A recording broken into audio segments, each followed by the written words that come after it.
Learning at an early age how to create entrepreneurial opportunities was something that probably was inborn from the family. And I met Ina, who's right over here, you can talk to later if you like, who's quite an entrepreneur herself. We met in grade 3 in Saanich Elementary School on Mount Newton Crossroad.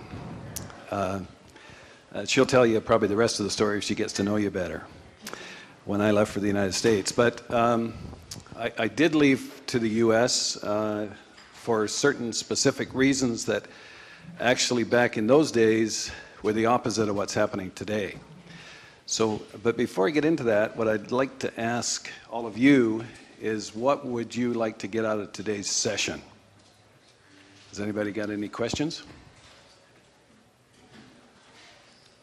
What would you like to know? Josh? I would say insight into the biggest hurdles that you face, the hardest struggles. The toughest struggles. Well, the death of my daughter. Yeah, that was the toughest. There's others, business failure, IRS. By the way, most of my business career was in the United States. I'll explain that.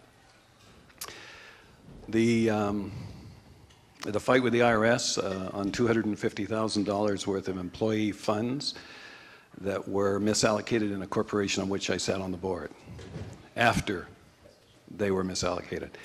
That in the United States is a criminal activity, and when you find yourself in that situation and the rest of the board members and prior stockholders disappearing, it becomes a bit of a hairy deal. So finding myself passed out in the lobby of the federal building in Seattle with an ambulance outside, waking up with everybody looking at me on the floor, that was tough.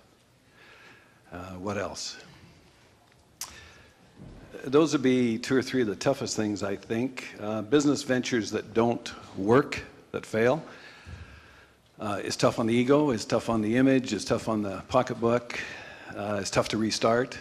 And I've had a number of those, so I'm fairly experienced. And I was around when the Beatles were singing When I'm 64, and I just had the chance to find out what that means. Question back there.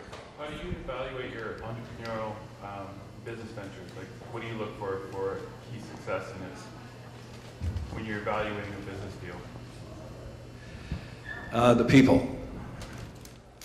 The people involved. You can find loads of opportunities, lots of money, almost everywhere. How to bring them together really depends upon the people. The integrity is absolutely the #1 issue.